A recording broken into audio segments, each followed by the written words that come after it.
Hey guys, Navonod on No Limit Hold'em. Sorry about the wait. This is where we left off with a decent but not great low stakes player in the big blind. Jams all in on the river. What should button do with queen queen? Fold or call on this run out with this action. This should generally be a fold, and the reason for that is because the way the action went was check bet call, check check, bet. What is villain bluffing with? And unless he's very sophisticated, and we said he's decent but not great, then he's probably not turning things like 5-4 suited and his 10x hands into bluffs. But actually, that's probably a pretty good strategy, is to turn your, like 5-4 suited, and if you, maybe even 10x, I guess, depending on your opponent, stack sizes, that sort of thing. If you're the guy that check calls this flop, and then the turn checks through, and you get to the river, it's going to be hard to have bluffs, so you're going to have to turn some of your made hands into bluffs, and you shouldn't be value betting anything but very strong hands. That's really the takeaway here. Moving on to number 9, an example of a good time to donk lead the flop as pre-flop caller out of position would be A, when you have a hand that you won't be comfortable check calling but don't really want to check and fold with. B, you have a major range advantage and expect villain to realize that and check back a lot of flops. Or C, don't call me a donk. Well, if you try talking to somebody about this, oftentimes I find that the answer you get is C, don't call me a donk. But that's not the right answer. Answer A, I think, is why most players do this in practice, especially live low stakes cash games, or even live tournaments, or to a lesser degree, micro stakes online. But when you have a hand that you really don't want to check and call with, but you also don't want to fold it, that's not the right time to make a donk bet. You don't want to lead into pre-flop raiser just because you're uncomfortable checking and calling. We're not looking for comfort, we're looking for money. The answer is B. When there's a situation where you've got a major range advantage, and because of that, you expect your opponent to check back the flop a lot. If he's not going to make a continuation bet for you, then you need to start betting yourself with your value hands. And if you're going to bet your value hands on the flop, if you're going to lead into pre-flop raiser with your value hands, then that also gives you license to do the same with some bluffs and semi-bluffs, etc. Sometimes you're going to want to go 3 streets as a bluff. Sometimes you're going to want to go 3 streets for value. And if you're in a spot where you've got a range advantage, you're going to be able to bet more of your hands for value. And by way of being able to bet more of your hands for value, you're also able to fit more bluffs and semi-bluffs into your range. So for all those reasons, that's the answer. B. Number 10, in a pure polar versus bluff catcher situation, there's $50 in the pot on the turn. You'd like to bet a balanced and polarized range on the turn and river with 200 to start turn play, heads up and out of position. What is your optimal bet size on the turn? This question actually can be answered for one thing. So how do we figure out the answer to this? Well, we got to figure out what the goal is going to be on the river. And oftentimes when you're making sizing decisions throughout the play of a hand, you really want to start from the river and work your way backwards, at least in the thought process. So if you're on the river with $200, and so this is $200 effective, and there's $50 in the pot, what size bet can you make that if it gets called will give you the same sized bet on the river that's going to give you the biggest bet you can make on the river? How do you get stacks in most effectively? How do you use pot geometry to figure out the kind of the stack math? Okay, so what if we bet 25 into 50? If we bet 25 into 50 and get called, that's going to make a $100 pot. That's going to leave you with 175, and you're going to have to overbet jam the river, so that's not it. What if we decide, well, let's just go for half of it here on the turn and the other half on the river. We bet 100, get called. That gives us a pot of 250 and leaves us with 100 behind. That's not optimizing our polarized range. The best way to do it, the best amount to bet is $50. You bet 50 into 50. If you get called, the pot is 150.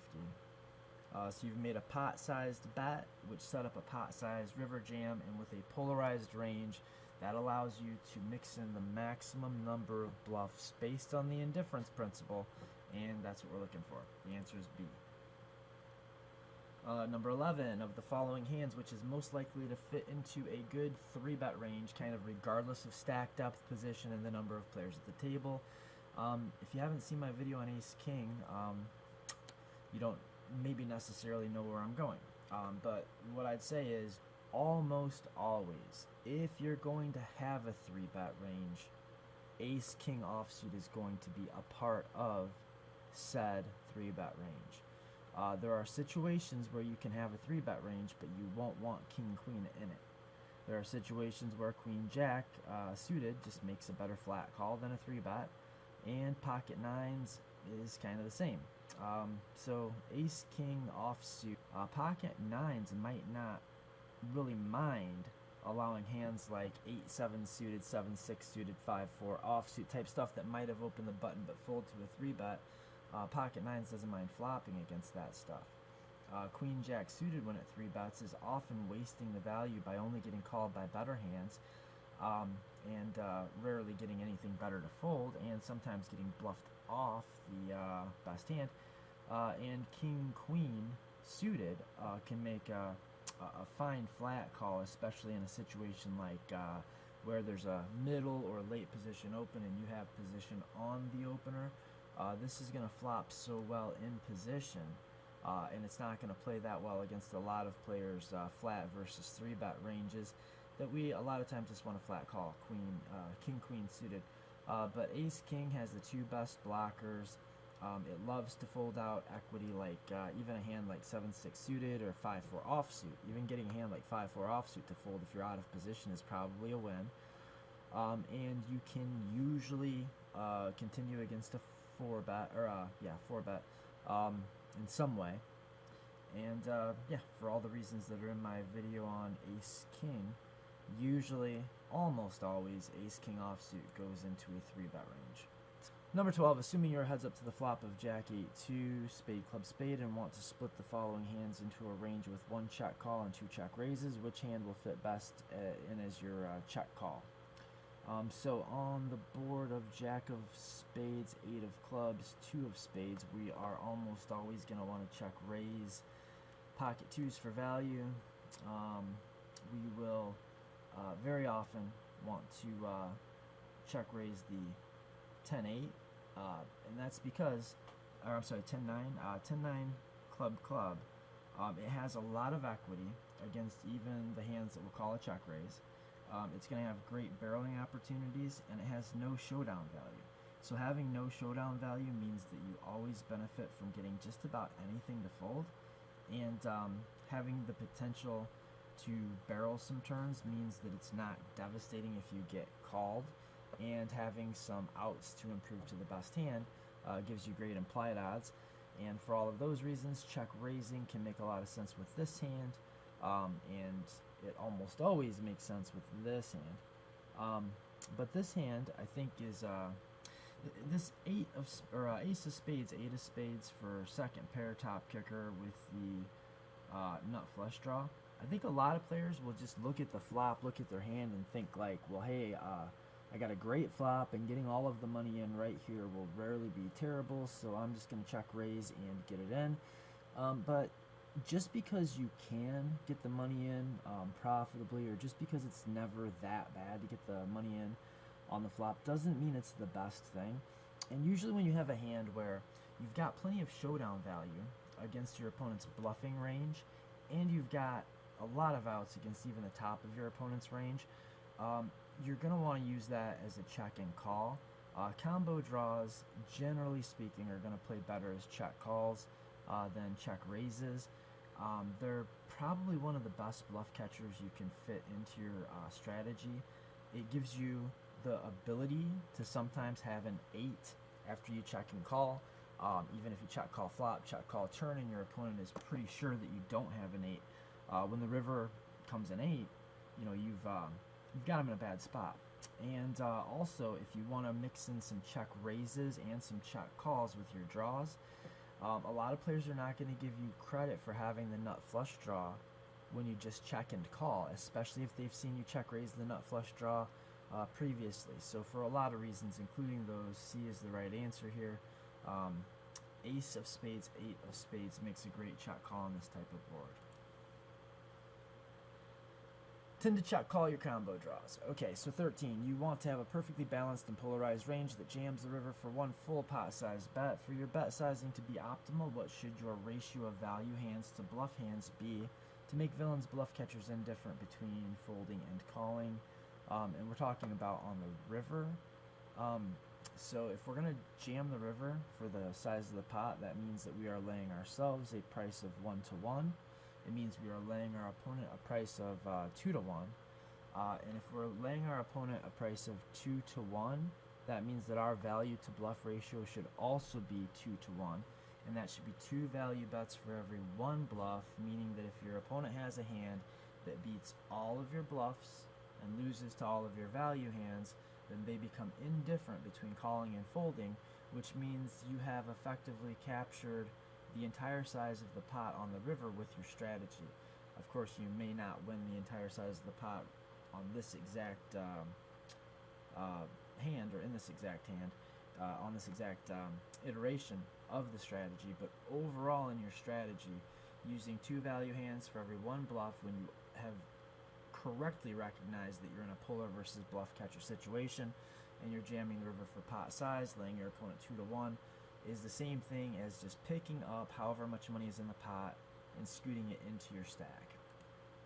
So that would be the answer. 2 to 1 value to bluff. Number 14, you're trying to determine the fishiness of a player in your ring game. Which of the following should not be taken as strong evidence to suggest your opponent or the player is bad or fishy? A, playing a 55 big blind stack. Usually that's a pretty good sign that they're fishy. Most good players reload and recap their stacks. B, have an open, they have open limped and called ISO raises out of position. Usually not the greatest idea. Open limping is generally not great. Limp calling against an ISO is usually pretty bad. Doing both of those things means you've done at least you've done each one at least one time, means you're probably not that great at poker. C, the VPIP is the same from all positions over a reasonably high sample size. Probably also not great. That means that the player is open raising about the same number of hands, or playing about the same number of hands voluntarily from under the gun as the button. That's probably pretty bad. Or D, he uses the same open sizing from all positions. The answer to this is D. Bet sizing, open sizing, it's really not that well understood. I don't think anybody has a perfect GTO solution, but I think that the strategy of opening from all positions using the same sizing is at least defensible and could even be optimal, or close to it. Number 15, in a full ring game with 100 big blind plus stack, which of the following hands would play best as an over limp and worst as an ISO raise against a cutoff open limp when you're on the button? So which of these hands is going to play best as an over limp and worst as an ISO raise? Typically, when I'm looking to ISO raise hands, I'm looking for a high domination rating. I want to know pretty well that I'm gonna not just have the best hand most of the time when I'm called pre-flop, but that I'm gonna have my opponent dominated. Having the best hand really doesn't make that much difference. If it's the difference between ace king and jack 10, what difference does it really make? If one player has 9-8 suited, one player has ace king offsuit, and you're over 100 big blinds deep, usually the player that hits the flop is going to win, or the player that's range is best hit by the flop is going to win. But the time when that's not the case is one spot where you get a lot of value, and that's when you have your opponent dominated. So ace king offsuit is going to dominate the most hands, so ace king offsuit is the best ISO raise. King jack also will it'll benefit from seeing some flops, but also makes a pretty good ISO raise because, again, you're dominating stuff like king 10, jack 8 suited, jack 10 offsuit, king 10 offsuit. a lot of hands that bad players that will open limp from late position may very well call an ISO with.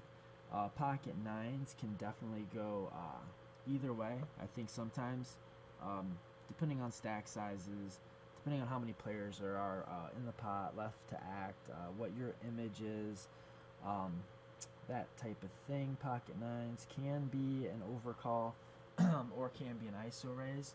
But Jack 10 suited, I think, makes the worst ISO raise. Like pocket nines, you know, at least a decent amount of the time you're going to have your opponent's hand dominated. Like maybe they have hands like Jack 9, even hands like 8-7 suited are in pretty bad shape. Jack 10 suited, if we ISO raise that, a lot of the hands that we have dominated are going to fold, and that's going to kind of wreck the playability of the spot for us. And a lot of the hands that have us dominated are never going to fold, and I think some of those could well open limp. Some players open limp hands like Queen Jack, King 10 suited, but you know, they're not going to probably call ISO raises with that many hands that Jack 10 suited really crushes. And Jack 10 suited is a hand that plays really well with a high stack to pot ratio. So limping in is generally going to be the right answer. It also doesn't mind inviting other players to come along because it plays well in multi-way pots. So for all those reasons, the answer is Jack 10 suited, B. Number 16, what situation might make us decide to polarize our 3-bet range instead of 3-betting a more linear or at least depolarized range? A, no situation warrants polarizing a range pre-flop. B, only when out of position and when we expect our opponent to call very often but rarely 4-bet. C, we have position on the open raiser and expect him to fold a lot and to rarely call. We think he'll be playing mostly a 4-bet or fold versus our 3-bet strategy. D, it is always best to use a polarized range when 3-betting and no limit hold them before the flop. D is not the case. Sometimes we want to use a linear range or a depolarized range. B, when we're out of position and we expect our opponent to call very often and rarely 4-bet us.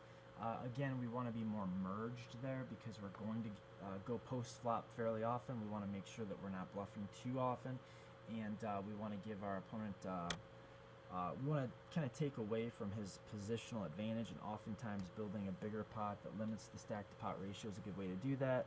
A, no situation warrants polarizing a range pre-flop is ridiculous. There's tons of situations where you want to be polarized, usually when you're in position. But C, when we have position on the open raiser and we expect him to fold a lot and to rarely call, and we think he's going to play mostly 4-bet or fold, that's exactly the situation where we want to 3-bet a polarized range. We don't want to waste our mediocre or medium strong hands by essentially turning them into bluffs, knowing that our opponent's always going to just fold or come over the top, and then we're going to end up having to you know, just never get called by worse and always have to fold hands like ace 10 suited to a 4-bet. So in this situation, ace 5 suited is probably about as good as ace 10 suited.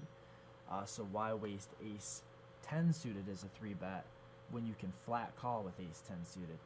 So having position on the open raiser, expecting him to play 4-bet or fold, C is the answer. You definitely want to have a polarized 3-betting range. And on to number 17. If you get to a river spot where all your hands beat your opponent's bluffs and lose to his value hands, so you're in a puller versus bluff catcher spot, but you're the bluff catcher, what percent of your range should you call with facing a pot-sized river jam to keep villain breaking even on his bluffs? Your opponent is giving himself a price of 1-1, and we are getting pot odds of 2-1. So which one do we use? Well, it might seem intuitively that you need to call with a very high percent of your hands because you're getting pot odds and your opponent's just either going to have you beat or not. It can kind of smell like a 50-50 proposition where we're getting 2-1 pot odds, and that could be the case if your opponent is bluffing an exploitable percent. So it could be the case that your opponent is bluffing too frequently, and if he is, then we should just be calling 100% of the time. If you're in a polar versus bluff catcher spot, if your opponent is bluffing too often, then you should just always call when you're getting pot odds, right? Which is, well, always. But if your opponent is balanced properly, and remember, that's not really what the question is asking, but what it's asking is, how do you keep your opponent indifferent or breaking even on his bluffs? And the way to keep your opponent breaking even on all of his bluffs is to call with half of your bluff catchers. If he's balanced properly and he's offering you 2 to 1, by offering you 2 to 1, that's kind of like what do they call that? Like a red herring or something like that. I'm toss something into the equation to throw you off, but this will happen if you're not careful in game too. Your brain will kind of play tricks on you and flip the script and make you think that this has more to do with your pot odds than it actually does. The reality here is this has more to do with the price your opponent is giving himself. Your opponent is risking 1 pot size bet to win 1 pot size bet. If he's bluffing, his bluff has to get through 50% of the time to break even. So what do we have to do to keep him breaking even on his bluffs? We have to call with 50% of our range, and that's as good as you can do. You could ask, yeah, but isn't he then going to make money with his value hands and still break even with his bluffs? Yes, it will, and that is the advantage of having the polarized range when you're in a polar versus bluff catcher type situation. If you're not real familiar with this idea, go to my Silver Bullet series and watch the video on polarization. A lot of people liked it, and we got into a lot of detail about this math and how it works out and why it works out, and really that it does work out. Polarization is a very important thing. It's a very powerful weapon, and it's great to learn how to wield it. That question kind of, I think, helps to explain why. Number 18, which of the following should not incentivize you to check back a monster hand on the flop? A, shallow stacks that don't require 3 streets to get stacks, and I think that absolutely could incentivize you to check back. If you don't need to bet all 3 streets, then sometimes it's best to check back the flop, give your opponent a chance to bluff at it or to improve to something that can pay you off, especially if B, the board is static and dry. So there's less danger in checking back. You're not going to find as many cards that beat you or kill your action. D, it's generally best to check back the top and bottom of your range for balance. Or C, a desire to uncap your check back range in a spot where you'll want to check some showdown value back. Which one of those makes more sense? Well, probably, let's look at E, a suspicion that your opponent will make more aggression mistakes against a check than calling mistakes against the bet. So which one of these is it? Is E sensical? Yeah, definitely.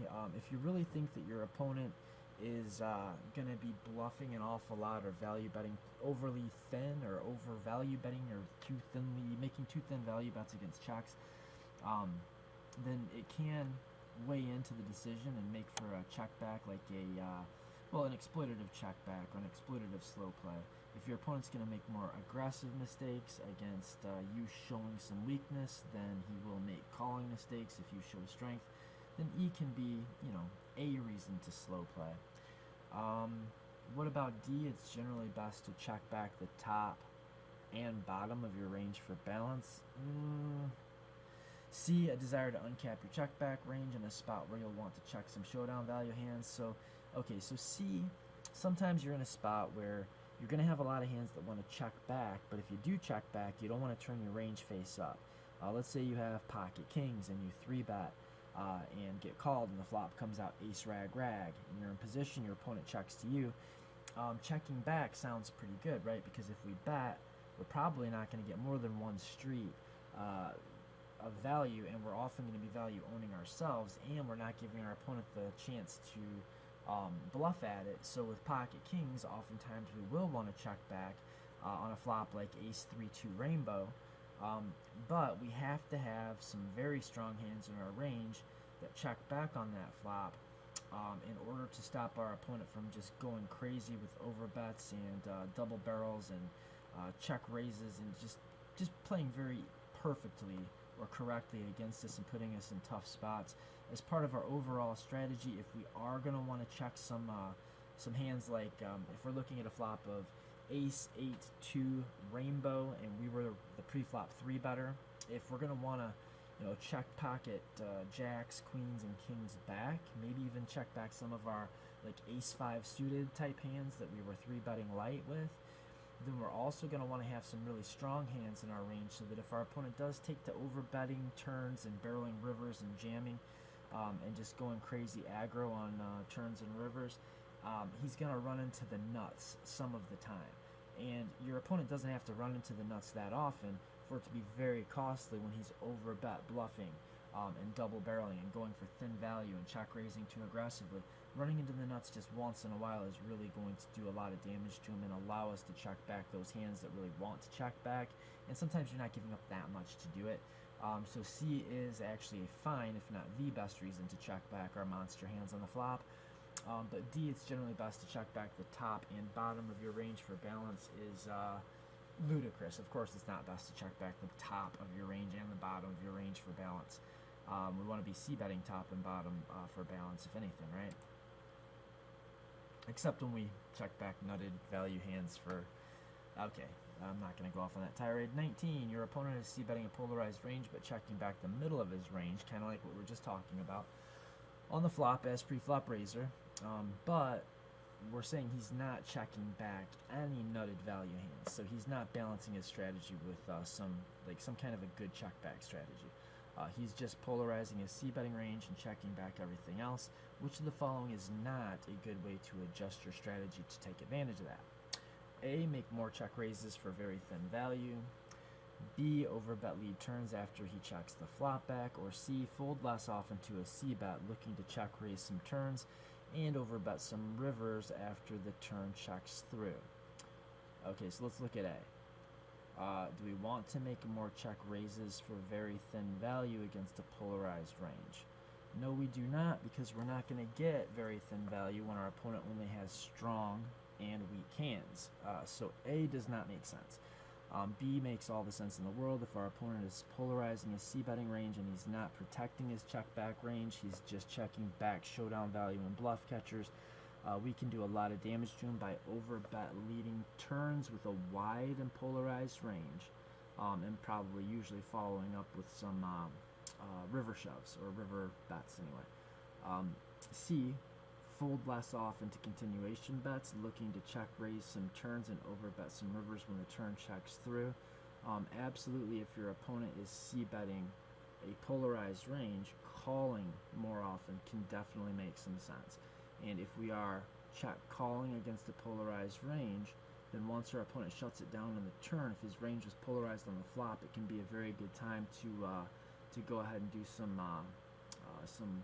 overbetting on the river, or really just some aggressive betting on rivers. Folding less often to a continuation bet is generally the right idea against the polarized range. So is B, overbet leading turns after villain checks back as pre-flop raiser. A, making more check raises for very thin value is going to be a real good way to set money on fire. Number 20, what is not a good way to adjust to a player who check raises his strongest hands and strongest draws, but donk bets his weak hands and mid-strength hands? So what's the answer here? A, get aggressive versus leads. Like if our opponent donks into us, should we be getting aggressive against this kind of player's leads? B, should we increase the frequency and size of our continuation bets with a linear range? C, C-bet a polarized range and check back a lot of good but not great hands. Well, we know that in this scenario, if our opponent is going to be donking into us with middle strength hands, and he's going to be check raising a balanced range of almost everything else, what is not a good way to adjust? Well, C actually is a good way to adjust, right? We want to C-bet stuff that we're not afraid of getting check raised with. We want to check back a lot of stuff that's going to be good bluff catchers and really thwart his strategy, which is check raising a polarized range, right? We don't want to allow him to check raise us polarized when we have some kind of middle strength hand. It's going to be very complicated to try to balance a strategy that way and fight back against him. So one of the best ways to handle this scenario is just to c-bet a lot, but don't c-bet the middle stuff. Just c-bet as a bluff, because your opponent didn't donk into you. He most likely doesn't have a middle strength hand that's going to just check and call once. So you have a lot of fold equity with that initial bet.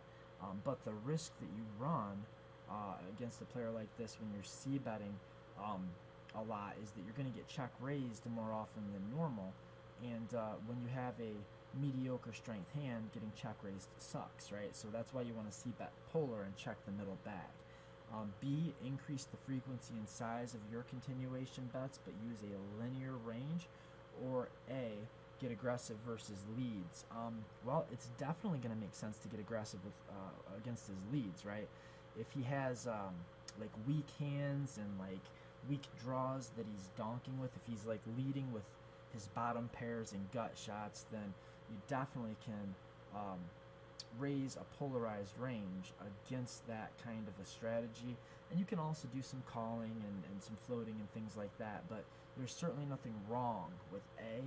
But B, increasing the frequency and increasing the size of your continuation bets with a linear range is going to just be putting way too many big bets in on the flop with middle strength hands against a player who has already told you that he doesn't have a middle strength hand that you can get value with from the mediocre hands in your range, and that he's apt to check raise you, and he's going to do so with a balanced range, which is really hard to defend against. So I think the answer was in that tirade somewhere.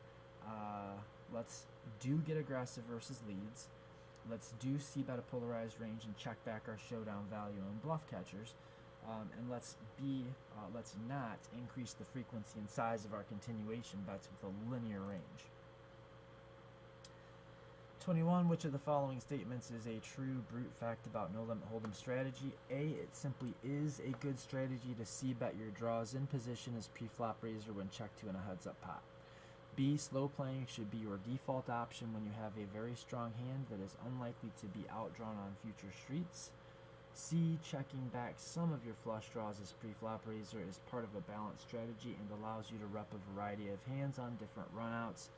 C just is a brute fact about no limit hold'em strategy.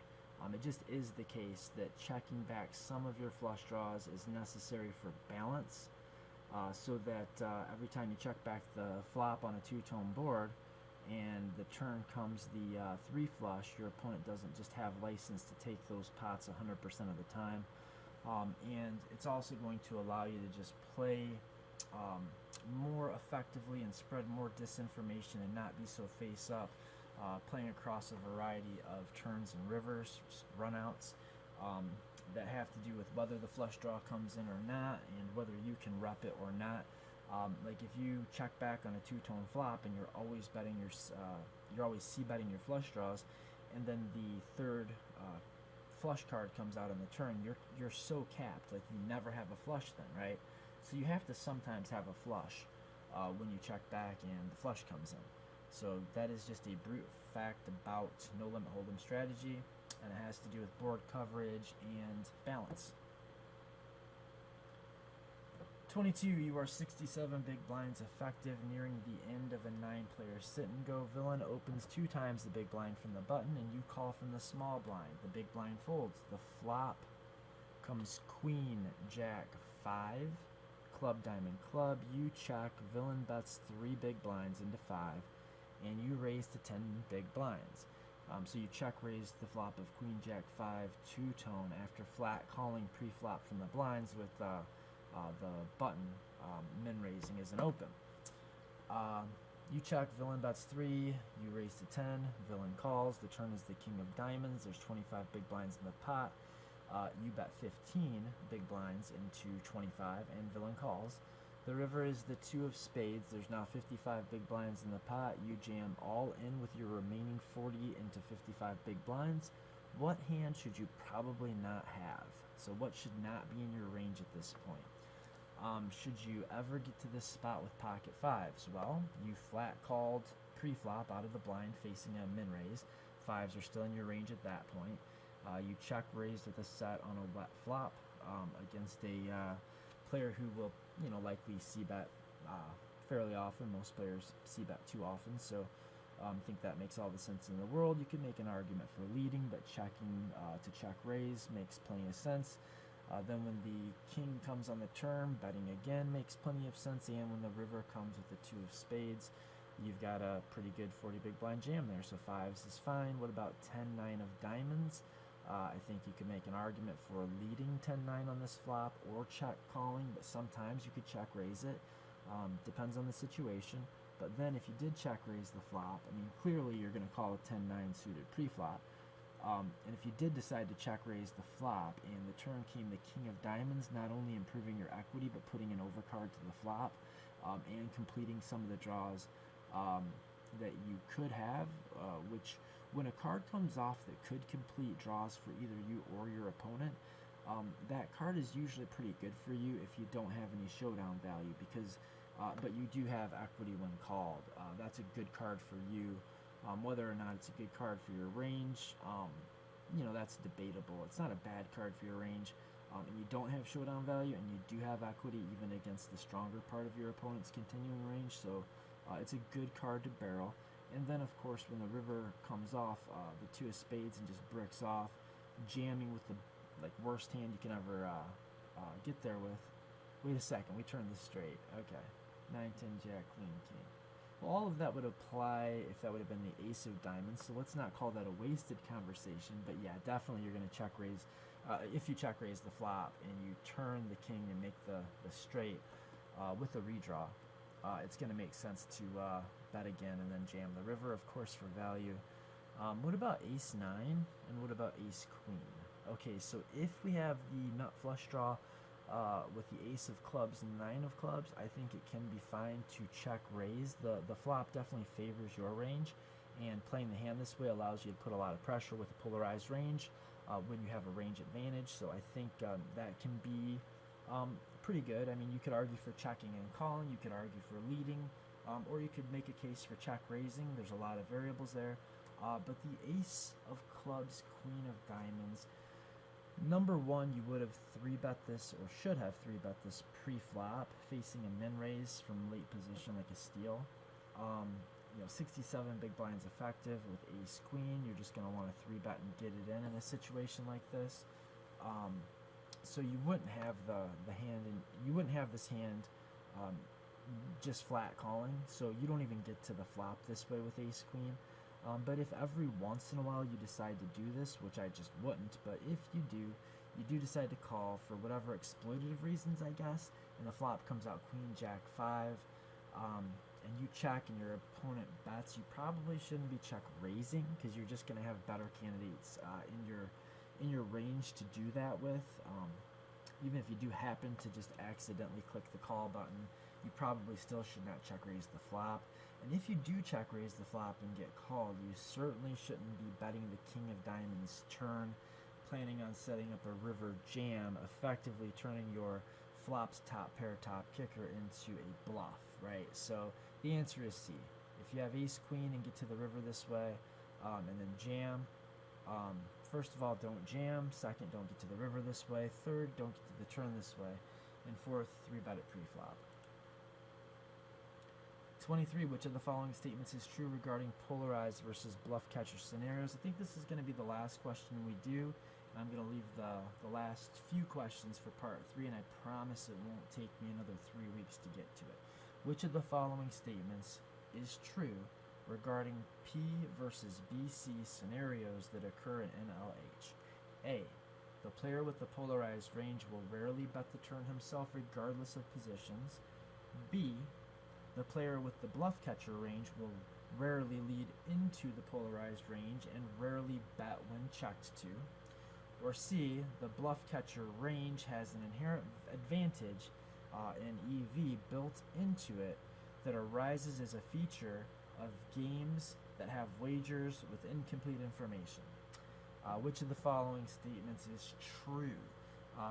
C sounds kind of good, doesn't it? But bluff catchers definitely do not have an inherent advantage, and I mean, this sentence doesn't even make sense, but if it did, if I hadn't typoed all over the place, you could probably fit polarized range into this statement, clean the statement up a little bit and make it make sense.